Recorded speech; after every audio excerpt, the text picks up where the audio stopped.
महाराष्ट्र माझा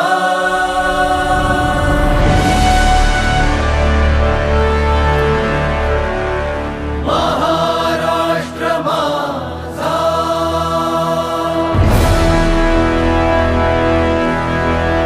गरजा महाराष्ट्र माझा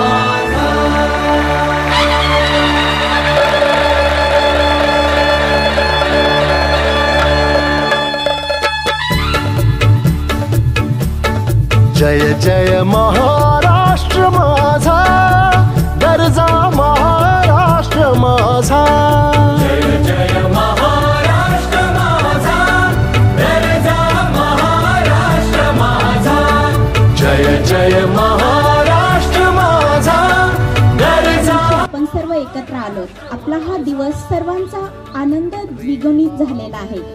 या आपण नुसता महाराष्ट्र दिनच नाही तर या दिवशी महाराष्ट्र दिन आणि गुजरात राज्य म्हणजे हे 10 दिवस खरोखर आपण खूप भाग्यवान आहोत. असे मी स्वतः आणि आपण सर्व अशा सर्व भाग्यवान महाराष्ट्रातल्या आपल्या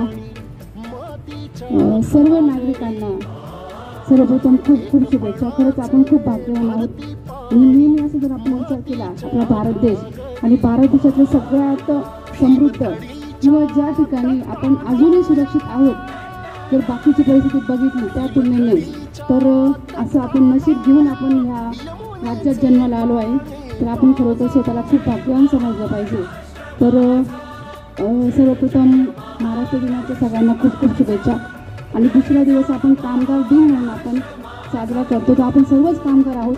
तिथे कोणी मोठ्या पोस्टवर असो किंवा संस्थेच्या सचिव कोल्हे मॅडम, उपमुख्याध्यापिका उळे मॅडम, आपण सर्व बंधू भगिनी, आज महाराष्ट्र दिन साजरा होत असताना हा तिरंगा भारतामध्ये फडकत असताना आपण 2 शब्द सोबत घेऊन घेऊया. पहिली गोष्ट म्हणजे माझा देश खूप महान आहे, मेरा भारत महान. त्याचं महत्त्व भारत या शब्दामध्येच त्याची संधी वगैरे करून सांगण्याची आवश्यकता नसेल असं मला वाटतं. कारण सगळे गुरुजन वर्ग भा आणि रथ या शब्दाचा अर्थ समजून घ्यावं. म्हणून या अशा महान भारत या शब्दाच्या भूमीला जगामध्ये विश्वामध्ये गुरु हे स्थान आहे. विश्वगुरु भारत म्हणून आपण त्याकडे बघूया. त्यासाठी आवश्यक असणाऱ्या सर्वची सर्व गोष्टी कृतीतून आपल्या कार्यातून सिद्ध होईल अशी अपेक्षा व्यक्त करतो. दुसरी सर्वात महत्त्वाची गोष्ट, ज्या राष्ट्रामध्येच महान शब्द लपलेला आहे अशा महाराष्ट्र या शब्दाचा सुद्धा अर्थ आपण समजून घ्यावा, त्याचा इतिहास जाणून घ्यावा. आणि मी जसं कोल्हे मॅडमांनी सांगितलं की आपण खूप भाग्यवंत आहोत, परमभाग्य लाभले आहे. कारण ज्या महाराष्ट्रामध्ये मी राहतो, माझा जन्म ज्या महाराष्ट्रात झालेला आहे त्या महाराष्ट्रभूमीमध्ये संत महापुरुषांचा जन्म झाला आहे. या भूमीला एक संस्कार संस्कृतीची जोड आहे, परंपरेची जोड आहे. आणि सर्वात महत्त्वाची गोष्ट अशी आहे, या भूमीला देवभूमी आपण म्हणूया. कारण देवदेवतांचं वास्तव्य इथे झालेलं आहे. प्रभू रामचंद्र असेल वगैरे वगैरे वगैरे.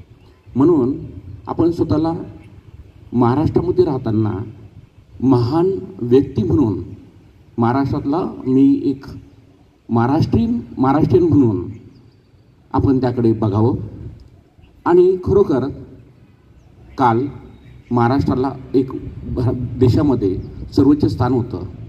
आज आमच्याच लोकांमुळे ते स्थान कमी होतं आहे का, असा एक गंभीर प्रश्न तुमच्यासमोर माझ्यासमोर असेल. त्या प्रश्नाला उत्तर योग्य पद्धतीने आपण सगळे जण देऊया. आणि जो माणूस महाराष्ट्राचं जे स्थान आहे ते अबाधित ठेवताना वाईट कार्य करत असेल त्याला एक दिशा द्यावं, त्याला समजून सांगावं आणि योग्य दिशेने योग्य राजमार्गाने त्याचाही प्रवास होईल अशी अपेक्षा तुमच्या सगळ्यांच्या वतीने ठेवतो. आणि सर्वांना या महाराष्ट्र दिनाच्या निमित्ताने जय महाराष्ट्र बोलतो. तसेच कामगार दिन आहेत. पहिली गोष्ट कामगार दिन आपण दररोज साजरा करतो. ज्या कार्यातून कामातून मला यश मिळतं तो दिवस आनंदाचा असतो. मी म्हणेल एक दिवस कामगार दिन साजरा करून चालणार नाही, तर माझ्या कार्यातून जे यश मिळेल ते माझ्या स्वतःच्या जीवनासाठी पूरक ठरेल, तसंच इतरांच्या जीवनासाठी सुद्धा पूरक ठरेल. हा विचार जेव्हा तुमच्या मनामध्ये रुजेल त्यावेळेस तुम्ही स्वतःला कामगार म्हणून घ्यावं. कामगार या शब्दाचा सुद्धा अर्थ अतिउच्च आहे. आपल्या स्वतःला कामगार म्हटलं तर असं वाटतं की आपला दर्जा ढासळलेला आहे, मुळीच नाही. परंतु तुम्ही कामगार असताना नोकर हा शब्द जर तुमच्यासोबत असेल, नोकरी हा शब्द सोबत असेल, तर तुम्ही कुठेतरी संकुचित वृत्तीने किंवा स्वतःला खूप वेगळ्या स्थानावरती घेऊन जात आहे असा त्याच्यातून अर्थ निघू शकतो. म्हणून आपण कोणीही नोकर नाही, आपण या भूमीचे सेवक आहोत. या संबंध विश्वातील मानवजातीचे मानवसेवक म्हणून या महाराष्ट्राची, या देशाची, या विश्वाची सेवा घडो अशी देवी सरस्वती चरणी प्रार्थना करतो. थांबतो. धन्यवाद. जय भारत, जय मानव.